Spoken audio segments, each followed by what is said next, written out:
Welcome to LiveDaf, your online Daf Yomi Shir. Shalom Aleichem and welcome back to today's Daf Yomi. Zevachim Daf Mem Gimel. We begin at the Mishnah on Mem Beis Amud Beis, 2 lines off the bottom, back to the topic of pigul. Would you believe? Interestingly, the concept of pigul and its associated halachas play such a central role in our Masechta. Perhaps to highlight the importance and significance of one's thinking, one's thought process, how impactful and consequential it can be. In fact, the Shulchan Aruch and Hilchos Tefillah presents an equation, a comparison between our Tefillah, our Shemana Esrei, which is instead of the Karbanis, and the halachas that we find by Karbanis themselves. He says, for instance, attire, right? One's clothing is meant to reflect the importance of the event. So one is meant to wear respectable clothing, just as one wears special attire during the Avodah in the Beis Hamikdash. He says one is meant to stand during Shemana Esrei, just like we stand, the Kehanim stand when they do the Avodah in the Beis Hamikdash. And likewise, one is meant to try his best to maintain his focus, his concentration, his machshava, his kavana during tefillah, just as, says the Shulchan Aruch, just as we find by karbanos, where machshava is so critical, so important. It's so important to repel and resist any interfering, incorrect, confusing machshavas, right? Like we have shalei lishma, like we have pigul, which can invalidate the entire korban. So we see how important, how consequential machshavas, right? One's intent can be in the making of a korban. Can take it either way, for good or for bad. Okay, so back to pigul. The following items are not really susceptible to pigul, because as we're going to see in the Gemara today, pigul must follow a very specific formula, a very specific system. It needs to be a matir and a nitar. So within the korban we have sort of 2 phases. We have the matir phase, the component of matir, which permits, enables, unlocks the korban. So typically in an animal korban, that would be the dam, the blood of the korban. So processing the blood is considered avodas ha-matir, because by processing the blood properly, Kabbalah Allah Chazrika, you are now enabling, you are being matir the korban for future processing, for future consumption. So we have the meat of the korban, which is going to be eaten by the kehanim or by the owner. We have the emurim, the innards, the fats, etc., which are slated to be burnt on the mizbeach. So you're basically permitting further consumption of the korban, whether to man or to the mizbeach. So in this case, the blood is the matir, it's the allower, providing heter to the basar, the emurim, which are now receiving that heter. They're on the receiving end of the heter. They're the nitar. So only a korban which has a matir / nitar arrangement will allow for pigul to take hold of that korban. For instance, if he has a machshava of pigul while he's processing the blood, which is the matir of the basar, of the emurim, so that pigul status will now attach itself to the recipient of the blood process, right? For better or for worse. In this case, for worse, right? So the pigul label gets attached to the meat, and if one eats that meat, he's chayiv kares, even if he eats it now, before the time has passed. However, the blood itself, the dam itself, although it's apostle,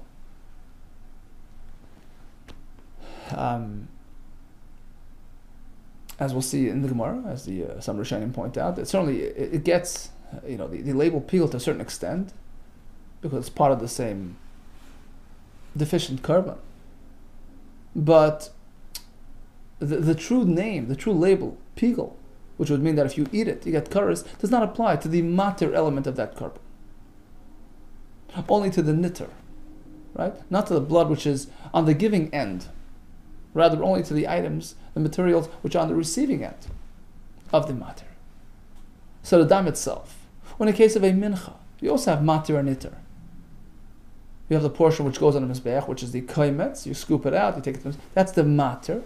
By processing the kaimetz properly, you are now enabling the rest of the carbon for consumption. Leftovers go to the kehanim, etc.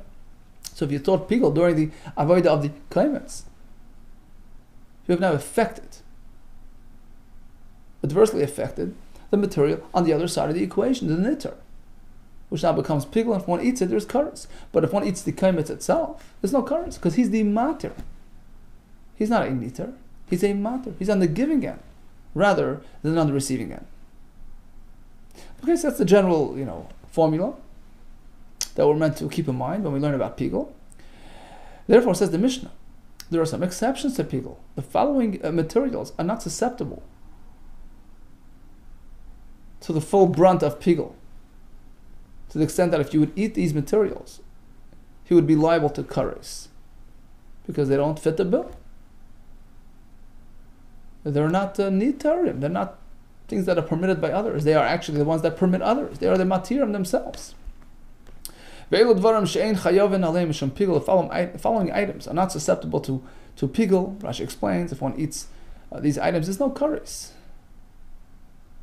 HaKaimetz, the kaimetz itself, he's a matir.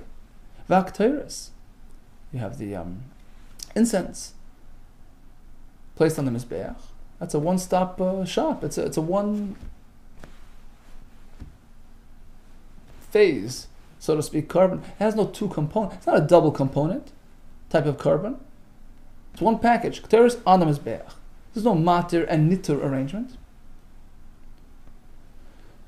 V'alavayna, the spice portion of the mincha. Once again, that's burnt on the mizbeach, but he's his own boss. He's his own matir. It's not like there's something else being matir him, so he's unaffected by pigel. Uminchas kohanim, a mincha v'koyin, which is totally, completely burnt on the mizbeach. Again, there are no two components to that mincha. Minchas koyin mashiach, mincha v'koyin gadol, brought every day, called minchas chavitim. Once again, fully consumed on the mizbeach. There's no, dual phased carbon there. V'adam, and the blood itself, like we explained, blood is the matir, rather than having something else being matir it. Therefore, he can't become pigel. V'nasachem habayim b'fnei atzma. Now, nasachem are sort of accessories to a carbon. Your typical carbon requires, the wine, the oils, and all that, right? So, you can bring it two ways. You can bring it with the carbon itself as one package at the same time. But there's an allowance to delay. You can bring it even 10 days later. Bring the carbon today, and then the nasachem a week later, 10 days later. So Meir holds that if the animal becomes pigel, somehow, what happens to the nasachem, the accessories?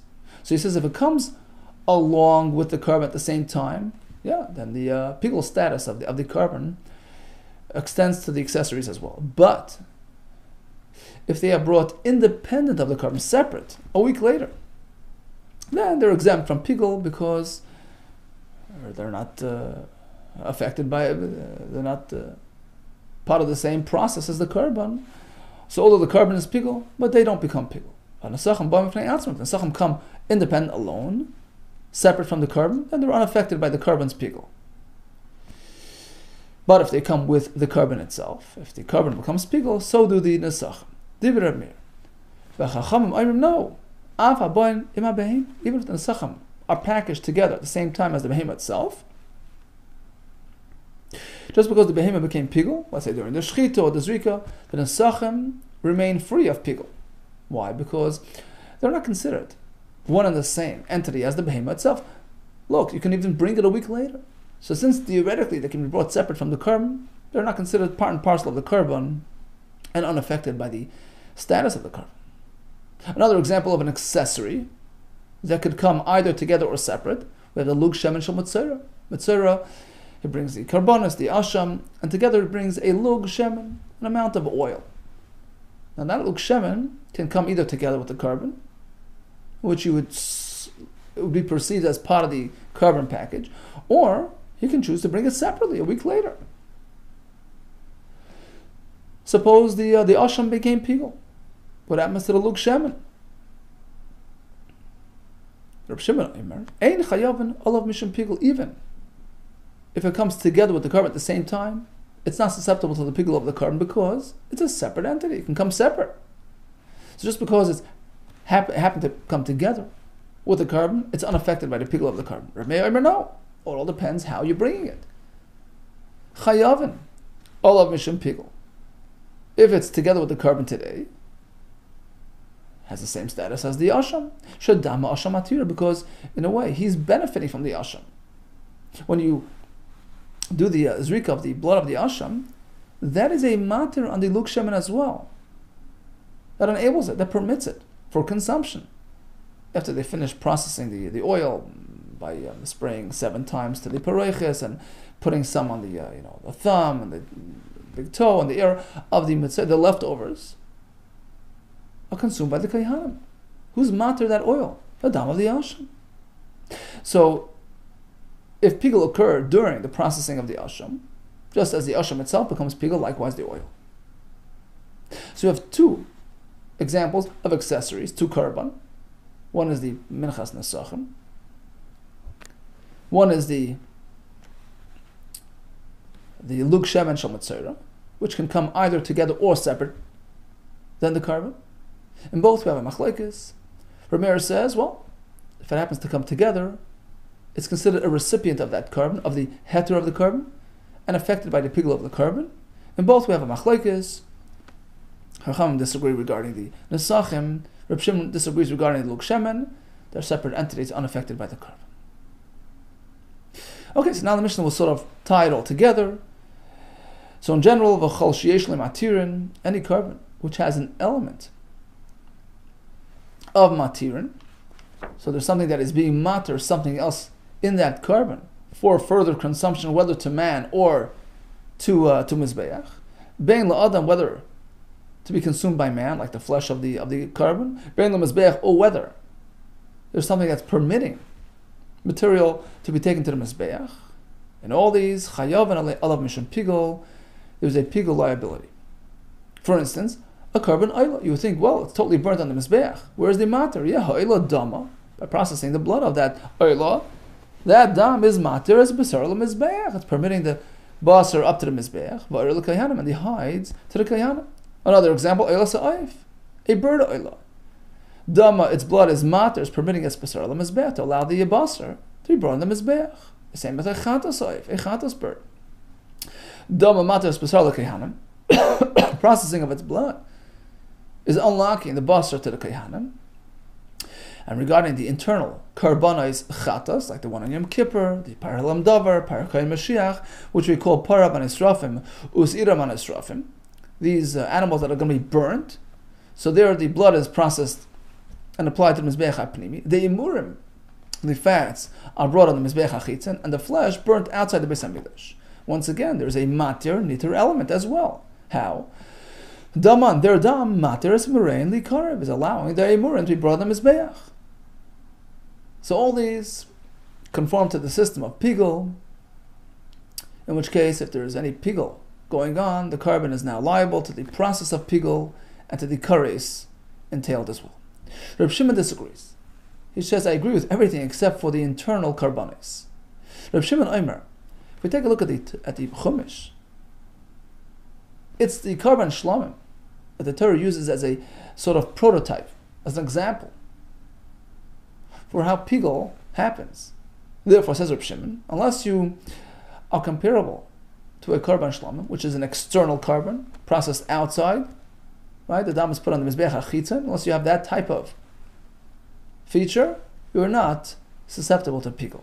Reb Shimon Omer kol she'eino mizbeach hachitzon k'shlamim, any carbon which doesn't follow the same route as a shlamim. In other words, whose blood is not placed on the external mizbeach. Ein chayaven olav mishum pigul. There's no pigul applied to that carbon. Of course, it becomes puzzle, like we had back in Nafi Dalet, but the true pigul status, with all its consequences, only applies to a carbon which is similar to a shlamim, who's processed on the mizbeach hachitzin, as opposed to the param and esrafim, siram and esrafim. These are internal carbonos, immune from pigul. Okay, so in a nutshell, a carbon which has that dual component, a dual process, matir and nitar. The blood, which is the matir, and the basar, etc., which are the nitarim, they become adversely affected by any machshava of pigul that occur during the avodas hamatir.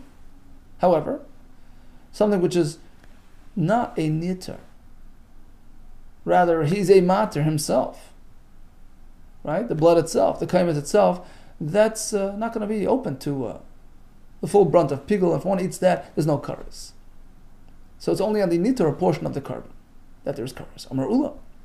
But let's say we have a kaimetz, which became pigul. Okay, so he did the kmitza of the mincha, thinking pigul thoughts. Wrong time, right? Chosazmanu. And the mincha becomes pas. Now what if he takes that kaimetz itself, that scoop, which is pigul? There's no chiv karas upon eating it, but it's possible, it's pigul, it's part of the pigul. Sheheloi al gabe mizbeach. He put it on the mizbeach. He shouldn't have, but he did. Pa'aka pigula mimenu. The pigul status pops off, leaves the kaimetz. In a minute we'll see pertaining, to what. What's the reason behind this declaration? Look, imachirim maybe the pigul. If by burning the kaimetz, by being makted the kaimetz on the mizbeach, you are facilitating, you're activating the pigul process on the entire mincha. We all know that pigul only takes effect upon full completion of the avodah of the matir, in this case, the aktorah of the kaimetz. So apparently, the placement of this kaimetz on the mizbeach, the aktorah of this kaimetz, which is technically possible, but the aktorah of this kaimetz is in a certain sense considered a successful endeavor, to the extent that it achieves completion to the mincha and enables the pigul to be activated. So it helps regarding the rest of the mincha. Imachirim, maybe the pigul, if it triggers pigul to the rest of the mincha, who atzmi lekoshke, wouldn't you think that this aktorah will be deemed a successful aktorah with respect to his own self? And therefore says Ula, the kaimetz, pigul, on the mizbeach loses its shame pigul, because it's considered successfully, placed on the mizbeach. Ask the Gemara, Micah, what's he saying? Because he generates pigul by others, so he loses his own pigul? How does that work? If anything, that's a reason to give him pigul, right? He meant like this. If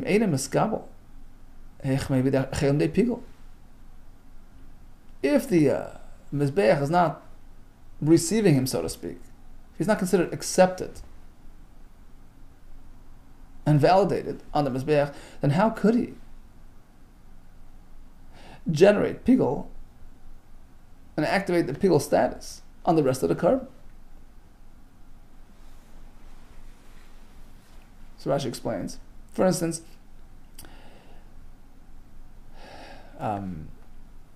he took the kaimetz, put it on the mizbeach with a machshava of pigul. I'm being makdir it on condition that I'm going to eat the leftovers tomorrow. Evidently, this haktarah is considered somewhat of a valid, successful haktarah. Otherwise, you wouldn't be generating pigul to the rest of the mincha, because being makdir the kaimetz is a precondition to generating the pigul status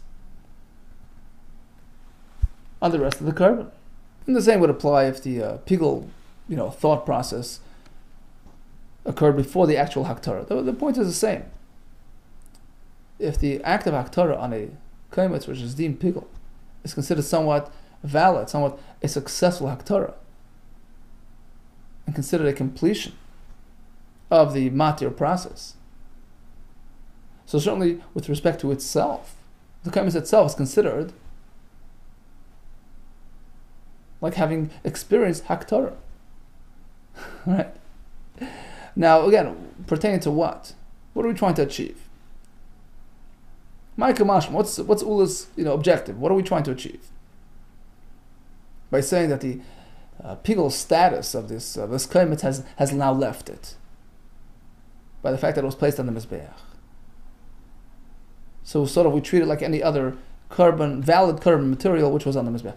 What's the point? If it's to highlight that if one eats the kaimetz right now, he's not chayav karas. Well, even before he put it on the mizbeach, we learned in the Mishnah a kaimetz is never susceptible to pigul, because he himself is a mater, he's a generator, he's not on the receiving end, right? We had the Mishnah, Tanina. Elu dvarim, the following items are immune to pigul. Shei chayav nalei mishum pigul. One is the kaimetz, right? Kaimetz, v'akteres, v'alavoyna, mechas kehan, mechas mashiach, mechas nesacham, ba'adam. So what's the big news? Ella rather, the point is the im olu layeru. Ula was teaching that if the kaimetz was actually placed on the mizbeach, despite its deficiencies, despite the fact that he's technically deficient material, he's possible because he's part of the mincha, which is pigul, but you don't remove it. You do not take it off the mizbeach. Once it reaches the mizbeach, it stays up there. It got to sort of absorb into the mizbeach and stays there. Says the Gemara Tanina, that too was learned already. In a Mishnah later on, we have a listing of items which are deficient, which are puzzle, but once placed on the mizbeach, they stay there, including pigul material. Halon, basar, which stayed overnight, vayotze, was taken out of Beis Hamikdash, v'atome, v'shenishchat, there you go, pigul, chutz hazmana, that's pigul, chutz m'koyma. Imalu, all these items, once they're up on the mizbeach, lo yerdu, they don't come down. So we know that already. Vela, rather, he was teaching us, dim yardu yalu, that even if they came off the mizbeach, you bring them back up again. But that's incorrect, says the Gemara. Hanan namitanina. Actually, that's been learned in the Mishnah, and actually, it's not true.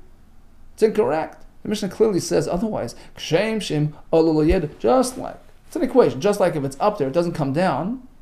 Kacham yard loyala. Likewise, once it comes down, it doesn't go back up. So you leave it status quo. So it would be incorrect to suggest that the kaimetz, which is pigul, would be allowed up on the mizbeach. Leitzricha must be speaking like this. Ula's story is shemashal ben ha'or. It was affected by the fire on the mizbeach. So he took the kaimetz pigul, put it on the mizbeach, and it got slightly charred. So the fire sort of took a hold of it. Rashi says at that point, its status gets elevated. It becomes lach moishel mizbeach, becomes the feed of the mizbeach, and you leave it there. So even though it came back down, it popped off the mizbeach, landed on the floor. But once it became lach moishel mizbeach, you take it back up. That's Ula's chiddush. Well, Hanami Amr Ula Chadazimna. This halacha too was already taught to us by Ula elsewhere. Ula told us. When do we say that psulim came off the mizbeach, they stayed down? Elash loy mashlo, or provided that the fire has not yet taken a hold of them. Aval mashlo ben mor, but otherwise, once they become slightly burnt, yalu, even if they're down, you bring them back up again. So what's Ula's point today? I mean, we already know this from Ula himself. Perhaps I would differentiate. I would say, look, Hani Mili Aver, that only applies to a limb, the machaber, which is one single entity. So the leg of the animal, once it was up there, came down, you bring it back up there. Because if one corner of the limb was charred, the whole thing, Rashi says, Niklat, Kulei B'Kedusha, the whole thing got absorbed into the Kedusha. It's called Mizbeach Feed. Aval Kaimetz, but a Kaimetz, which is dough material, comprised of many, separate particles. The mifras, it's piecey, right? It's not a single, like a leg, which is one single natural, entity. Here it's just a glob. Emily, perhaps in this case, we treat it differently. So even though the corner of the kaimetz got burnt, but that doesn't benefit the rest of the kaimetz. So if it's sitting on the floor, you can only restore the burnt part, but not the unburnt part. Leave it down there. Kamashman comes Ula and says, no. Just as an aver of an animal that came popping off the mizbeach, you put it back up there because it's lach mishal mizbeach. Once it gets burnt, it's part of the mizbeach. Same thing with a kaimetz. It is one single entity. It's one kaimetz. It's one unit. And if part of it was taken into the fire, was mashal ben ur, the whole thing gets elevated to a higher status, to the point that even if it came off the mizbeach, you put it right back up there. Amar Rav Achoy, I'll take it a step further. Hilchach. So based on this, high kaimitz pigel. You have a kaimitz of pigel. The palgi machas ha'ara, upalgi aski amaracha. Half of it is on the floor. Upalgi, half of it, aski amaracha, was taken up to the marach. Umashla boer, and it was affected by the fire.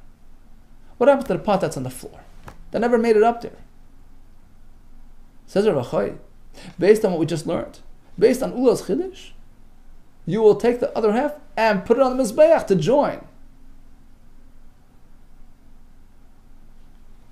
his fellow half, because it's one single entity. And if half belongs up there, so does the other half. We go and we take the other half and put it on the Mizbeach to join the other half. Okay, so bottom line is, Ula tells us, a kaimitz from a mincha that's pigel. Typically, you don't put it on the mizbeach, right? But once it's up there, you leave it there. But once it comes down, you leave it down. Exception is mashla, ben or. Once the fire got a hold, even part of it, it becomes lachmish mizbeach and it belongs back up at the mizbeach. Let's take it a step further. Ha pigel v'anoiser v'atami. So once again, pigel material with respect to restoring it to the mizbeach, even once it came off. V'anoiser v'atami. We have real nicer material, meat that stayed overnight. Tame. Kosher material that became tame.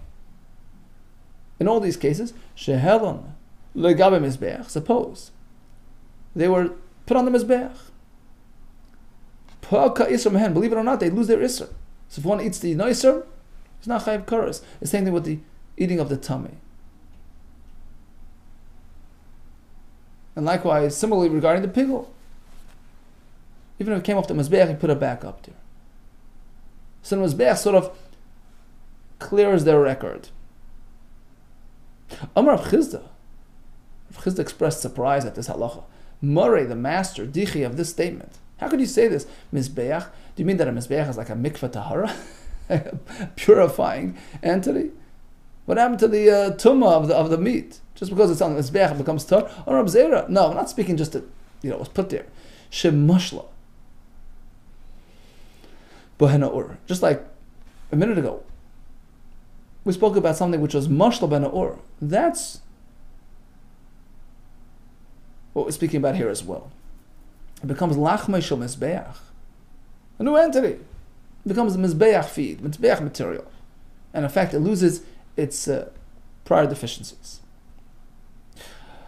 Masiv Rabbi Yitzchak Bisna, I have a question on this. So he relates to a brisa, which we're going to discuss in more detail coming up soon, regarding a person who's tummy, person himself is tummy, who decides to eat basar of kachim. It's a grave violation. There's a kares involved. Now, the pasuk which discusses that phenomenon contains an element of ambiguity, because the pasuk begins like this: "V'nefesh shetoichel kol basar." V'nefesh shetoichel basar mezevach hashlam. If a person eats the basar from the shlam, ashel Hashem, v'tum asay alav, with a tumah present, alav, on it, him. Now, is it it or him? I'm not sure. Is the problem that the person is tummy, that's why he gets kares? Or is the problem that the basar is tummy, that's why there's kares? The pasuk concludes, v'nichrusa, there's kares, hanefesh ahim yamil. So the pasuk begins with v'hanefesh, which is actually lashon nekeva. Concludes with lashon nekeva as well. In the middle we have lashon zachar v'tumah asay alav. It's a little bit unclear as to what this tumah relates to, the person or the meat itself. So the Gemara will provide 4 proofs that in fact the word v'tumah asay alav is related to the person. So a person whose tummy eats carbon material gets kares. There's no kares applied when only the basar is tummy. One of the proofs are like this. Achirim presented a proof, v'tumah asay alav. Tumah asay alav means that the tumah is still there, is still present upon this. Apparently, it can be removed. It's still there, which means that it's there now, but it could come off. That can only apply to a person who can lose his tumah, who can relieve himself of his tumah going to a mikveh. That doesn't apply to meat which is tummy. Once meat is tummy, it stays that way permanently. You can't cleanse, you can't be matar food in a mikveh. So apparently we're speaking about the tumah on the person. But tumasa olav misha tumah parachs mimeno, one whose tumah can leave him, i.e. a person who can free himself, can cleanse himself of tumah yatsa bas, as opposed to the meat itself, she'ein tumah parachs mimeno, who cannot free himself of his tumah. Okay, so we'll see that later on. That's sort of a quote from that brayso. Now hold it. Tumah cannot lose. Meat cannot lose its tumah. Sure, we just had a case where you put the meat on the mizbeach, and there goes the tumah is gone. If your halacha is correct, haray tumah parachas mimeno adei ur. Sure, just put it on the fire on the mizbeach, it loses its tumah. Amar Rav alidei mikveh kamrina. We're speaking about relieving tumah through a mikveh process, and that doesn't apply by meat. Well, meat the mikveh ksiv. All the pasuk says is that the tumah is here now and can be gone. Using any method. Who said dafka? Who said specifically through a mikveh? Ellen Rav Papa. I'll tell you why it's not talking about meat which is tummy. But basar shlamim askinan, because remember that pasuk warning against involving yourself consuming carbon when you're tummy is speaking about basar shlamim. Now basar shlamim leichazal akrova is not suitable for the mizbeach. Nobody will claim that if you put basar shlamim which is tummy on the mizbeach, it will lose its tumah. That only applies to things which are suitable for the mizbeach. So it won't really apply in this case. So clearly, the only way would be a tumah on a person, which can be removed through a mikveh. Ravina Amar, another proof that the pasuk is speaking about personal tumah that's relieved through a mikveh, rather than the material tumah that's going to be removed through placement on the mizbeach. Ravina Amar b'tumasei alav, one whose tumah is on it, indicates to us that could be removed. Misha tumah parachas mimeno, it can be removed from this thing while it's still intact and full. Kshu shalem, right? That's your classic tummy person, right? He's tummy now and could be tahor in a minute by going to the mikveh, but he still stays the same person. He's still intact. He's not missing anything when he goes. As opposed to the basar, even according to that method of placing it on the mizbeach and having it lose its tumah, but it's not going to stay the same basar anymore. It's going to be somewhat burnt. We're looking for tumah leaving the entity intact. The yatsa basar, as opposed to the basar, which is davar she'ein tumah parachas kshu shalom, whose tumah will not leave it while still intact. It's impossible. At most, el kshu chasa, when it starts missing, when it starts getting burnt on the mizbeach. So the pasuk is not speaking about that. Rather, we're speaking about tumah present on a person, which can be relieved from him by just immersing in a mikveh. Gufa. Okay, let's go back to this discussion, this brayso, which will analyze the this pasuk, warning against consuming the basar of the shlamim b'tumah. The pasuk speaks about b'tumasei alav. Tumah is on a love on him. Who's him? Speaking about a personal tumah on the person. And that's when he gets curse if he eats the carbon. You're suggesting that it's specific to personal tumah. No, perhaps the issue is that the basar is tummy. Because we see that sort of switch in tense in the way the pasuk verbalizes the lashon. We went from nekeva to zachar, so maybe the switch is indicating that we're switching to the meat, to basar.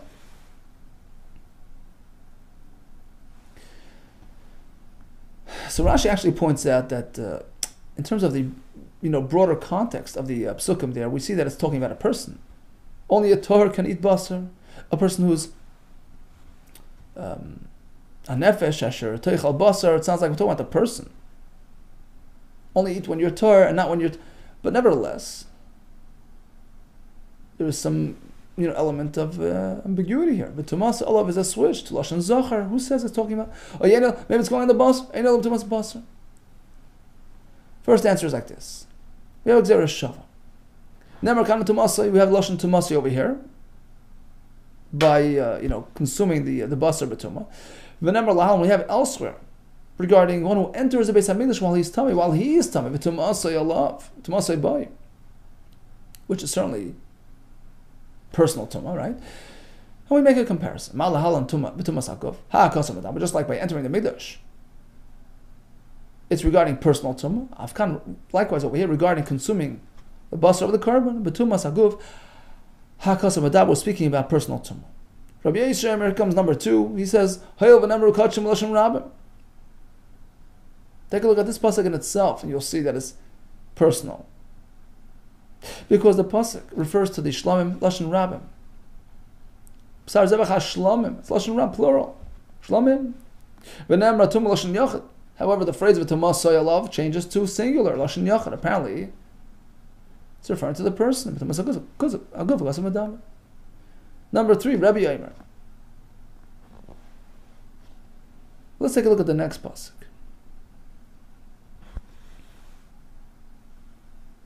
Which is in Vayikra Zayin pasuk Chaf Aleph. Interestingly, just as in the previous pasuk, we pointed out that the pasuk initiates with Lashon Nekeva and likewise concludes with Lashon Nekeva. In the middle, inserts a Lashon Zachar, which sort of generates this ambiguity in terms of what it's referring to, right? But interestingly enough, in the next pasuk we find the same phenomenon. So it's not a wonder that for some reason the Torah decides to go back and forth. And therefore, it's not a question as to, really? Is it going on the same thing? Yeah, it's going on the same thing. Even though we're switching from Nekeva to Zachat to Nekeva, it's referring to the same thing, i.e. the person. Rabbi Yemeh v'achal b'tumas haguf ha'kasam b'tab. So he's referring to the next pasuk. We have a nefesh k'siga b'chal davar b'chal tamei, a nefesh which touched tiga l'shen Nekeva, right? And then it says v'achal b'sar zevach hashlamim v'achal lashon yachid. And it concludes v'nichos ha'nefesh ahi, that's lashon Nekeva. So it goes from Nekeva to Zachar Nekeva. And certainly there's no ambiguity, there's no question as to what it's talking about. The person who was tummy ate the shlamim. So despite this back and forth, it's certainly consistently speaking about the person who's tummy. Likewise in the previous pasuk, even though there's a bit of back and forth, but just as the initiation and conclusion of the pasuk is referring to the person, v'nefesh ha'shateichal is the person, v'nichos ha'nefesh he's the person. Likewise, v'tumas ha'elav, tumah is present on that person himself. Hence, we know b'tumas ha'guf ha'kasam b'tam. Finally, we have the 4th explanation, which we excerpted before. We had the reference before to this. V'tumas ha'elav is certainly the person. Why? It's there now, but it could be gone tomorrow. Misha tumah parachs menu. Only one whose tumah can leave him, i.e. a person. Yotz bas, as opposed to the bas which became tumah, which stays permanently in a tumah state. She'en tumah parachs menu, which can't relieve himself of his tumah. So clearly, it's the person. Amar, let's go back and just clarify what Rebbe had to say, what Rebbe meant when he referenced the next pasuk, Nekeva to Zachar, as we explained. Rebbe says, take a look at the next pasuk, which begins with Nekeva, ends with Nekeva. In the middle we have V'achal. V'tumas haguf ha'kasam b'daber.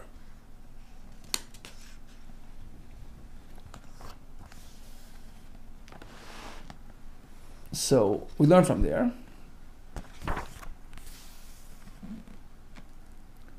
that it's talking about the person. So how do we know from the second pasuk that in fact the previous pasuk is also speaking about that the issue is with the person?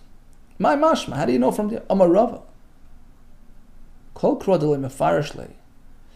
Any pasuk, any obscure pasuk, which was not explained by Rav Yitzchak bar Avdimi, who was a master explainer, and likewise v'chol masnaisa, every brisa, which was not explained by Rav Zeiri, who was a master explainer, is not really fully understood. Now, what did he mean? He explained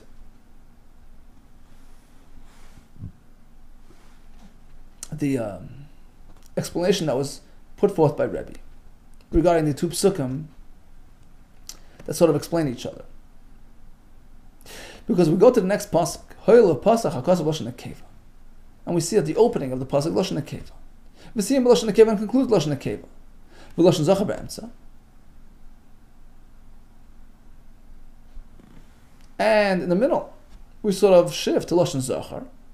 So it begins with v'nefesh kesiga, lashon nekeva. Concludes v'nichas ha'nefesh ha'i, lashon nekeva. In the middle we have lashon zachar v'achal. So we see that although the pasuk seems to refer to the eater as lashon nekeva, but sometimes it makes a switch. It can go either way.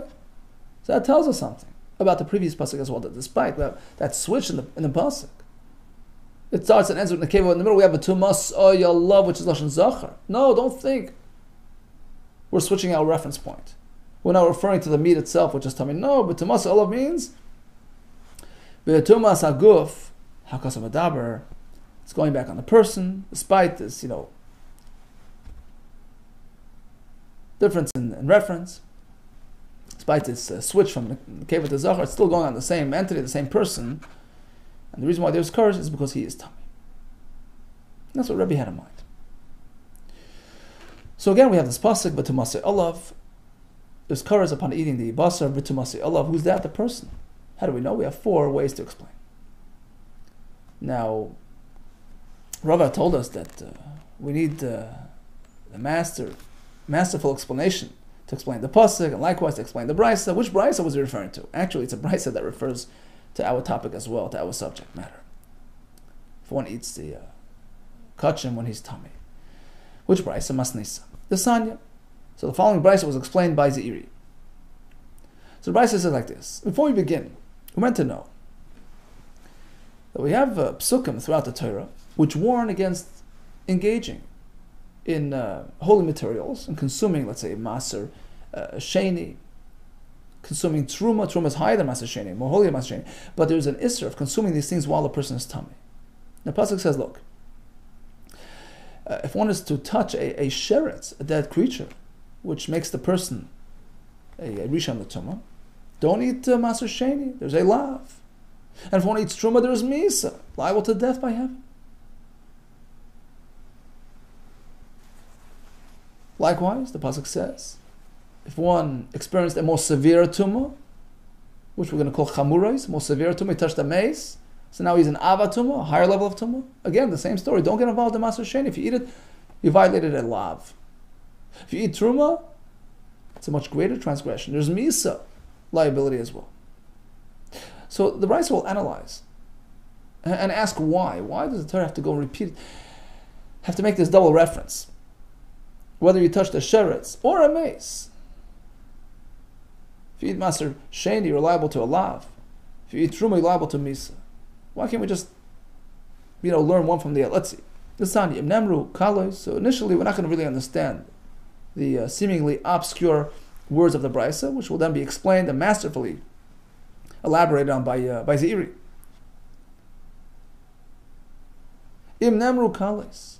If kalis, lighter issues were discussed, lama nemru chamuris. Why more severe issues? Unnecessary. V'em nemru chamuris. If the more severe were discussed, lama nemru kalis. Why the lighter ones?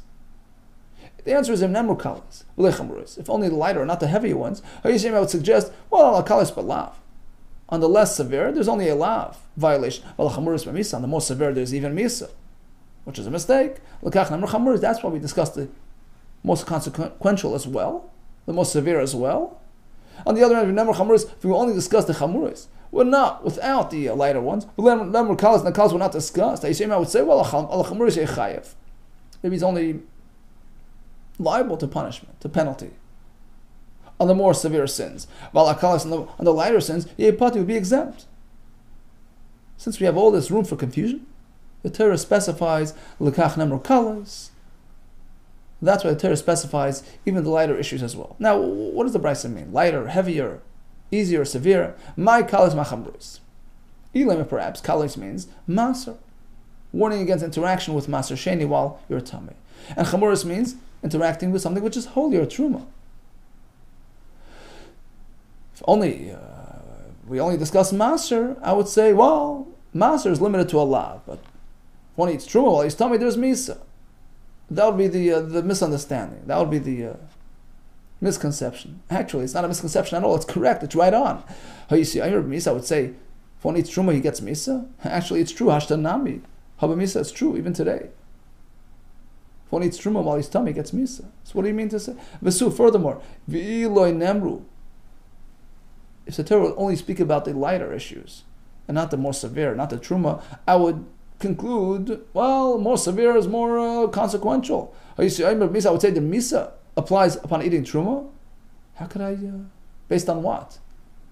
If you're deriving the more severe from the lighter, so something which is derived from the source can't be more strict than the source, right? If you're coming from Maser Sheni, which is only a lav, how could you generate a more severe penalty for Truma? Daya, it's enough, it's sufficient. You're limited. Lovim in adin, something which is learned from something. Lias Kanin can only be as severe and strict as its source. So that's not what the Brisa means. Ella, rather, perhaps the Brisa means like this. The term Kalis and Chamuris is a reference to the level of Tumah, perhaps. Ella Kalis means Tumas Sheretz. He only touched the Sheretz, which makes him Tamei on a lighter level. Chamuris means heavier Tumah, Tumas Meis. Okay, perhaps that's the proper definition to the words in the Brisa. Now, what did he engage in? What's the context there? R'mai, what did he eat? Iba Truma, he ate Truma. Idiv Idiv Hoba Misa. We know either way. In actuality, there's Misa. That's the halacha. Right? So what are we saying that, no, there's lav. No, either way, there's Misa. Whether he touched this or that, if he's Tamei, in any which shape or form, and eats Truma, he's liable to Misa. V'su, furthermore, L'kach Nemru Chamuros, the Balav. The Brisa concludes, that's why there's a need to speak about Chamuros, to tell you, you're limited to a lav. Again, that's incorrect. Haba Misa, if he ate Truma, he gets Misa. On the other hand, Bibachilas Maiser, perhaps the Brisa is speaking about one who ate Maser Sheni. Okay, let's explore that. And the Brisa is telling us there's a need to discuss that there's a lav upon eating the Maser Sheni by Kalais when he only touched the Sheretz, and likewise when he touched the mace. Otherwise, I would say, if you touch the mace and you ate Maser Sheni, you get Misa. How would I come to that conclusion? Ilu Imloi Nemru Chamuris, the Torah would not discuss the more severe Tumah. I would say, Ala Chamuris ba Misa, if he touched the mace, which is a more severe Tumah, and he ate Maser Sheni, gets Misa. Why would I say that? Homa Tumah Sheretz Ka'asya. At most, you're learning it from Tumah Sheretz, and you're limited to that level of penalty. You can't go beyond your source. V'dayai, Lavai, Minadin, Lias Kanidin, something which is derived from a source can be more severe than the source. So what's going on in this price? So we're not sure what's going on. Amma Ziri, comes Ziri to the rescue. Let me explain to you what's going on. The term Kalis means Tumas Sheretz, a lighter Tumah. The term Chamuris, heavier, means a heavier Tumah, a higher level Tumah, Tumas Meis. V'chikam in the Brisa means like this.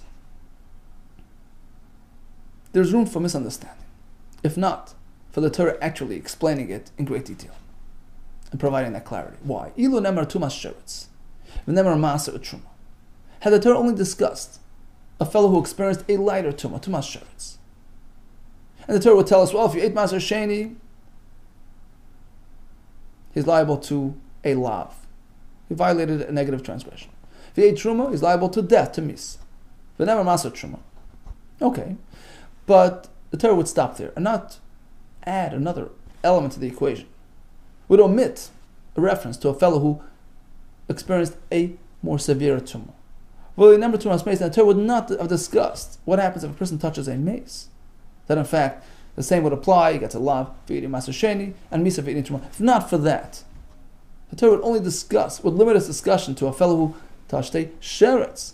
And there would say, well, if you eat Maser Sheni, it's a lav. Truma is misa. There would be room for misunderstanding. I would say, look, I'll draw my own conclusions, which would lead me to erroneous conclusions. I would say, look, kalos ala kalos b'lav, v'lachamuris b'misa. Kalos means a lighter tumah. Al ha-kalos, upon eating the lighter kedusha, which is Maser Sheni, it's limited to belav, transgression of a lav. V'alachamuris b'misa. But if you proceed and ate truma in that state, he gets misa. So despite the fact that he's only experienced a lower level tumah, but if he got involved in a higher level kedusha, that explodes. Because there's an element of severity in that equation. Even though the tumah is not so severe, but the kedusha is severe. So that's considered a serious transgression. And likewise, in the reverse as well. If within this equation you have any element of severity, you would get misa. For instance, just as a lighter tumah combined with a heavier kedusha generates misa. What about in the reverse? Chamuris nami ala kalas b'misa. If you were to experience a more severe tumah, so there's an element of severity in that equation. Nami ala kalas, even if he goes and eats a maser sheni, which is a lighter kedusha, you would say that combination is lethal. Because if there's any severity in this equation, such as the tumah in this case, which is more severe, even though he engaged in a lighter kedusha, it generates misa. That would be my erroneous conclusion. You're not limited to a lav. A lav is only if you had a lighter tumah. If you have a heavier tumah, even if you engage in the maser shen, which is a lower level kedusha, you get misa. Chamuris. That's why Torah points out no. Whether the tumah that he experiences is a lighter tumah, sheretz, or a heavier tumah, tumas meis, it's all the same thing. It all depends what you're eating. If you ate maser sheni, which is a lower level kedusha, there's a lav. If you went to truma, there's misa. Okay, so let's recap today's daf. The issur kares upon eating pigul is limited to materials which had become enabled, unlocked, permitted by a mater, such as the meat of a korban, the leftovers of the mincha, etc., etc. But lacking that feature, a korban that doesn't have that dual arrangement, right? Or the the keteris, minchas kaihanim, which are sort of it's a one phase, one package korban. There are no two elements within that korban, or even a korban that has both elements, but the mater element, like the dam, the kaimis itself, doesn't have a mater on it. He is the mater. He's not a recipient. He's on the giving end, so he's not going to become true pigul. There's no curse upon eating it. What about korban accessories like nesachim, like the lug shemen shel matzorah? If they come separate from the korban, they're not affected by the korban. If they come together, Rameir says they will have the pigul status of the korban. Chachamim disagree regarding the nesachim. Reb Shimon disagrees regarding the lug shemen. Ula tells us a chiddush that just as the aver of a korban puzzle, which has already been on the mizbeach and become lachmish mizbeach by becoming charred from that fire, even once it falls off the mizbeach, you put it back on. Likewise, the kaimets, even though you view it as a sort of compilation of particles, nevertheless, once a portion of it becomes lachmish mizbeach, the other part belongs up there as well. So even though it's been taken off, it goes back on the mizbeach. The Gemara adds to this that the idea of lachmish mizbeach takes it to the point that it can lose its tumah, can lose its nicer status as well. That takes us on to the pasuk warning against engaging in consumption of basar kachim while a person is tamei. But tumasei Allah, we proved in 4 different ways that it's talking about the person being tamei. That's why there's kares. And that's regarding eating the basar of kachim. Regarding eating maser sheni, there's only a lav. Regarding truma, there's misa, irrespective of his level of tumah. All the best to you, and atzlach rabba.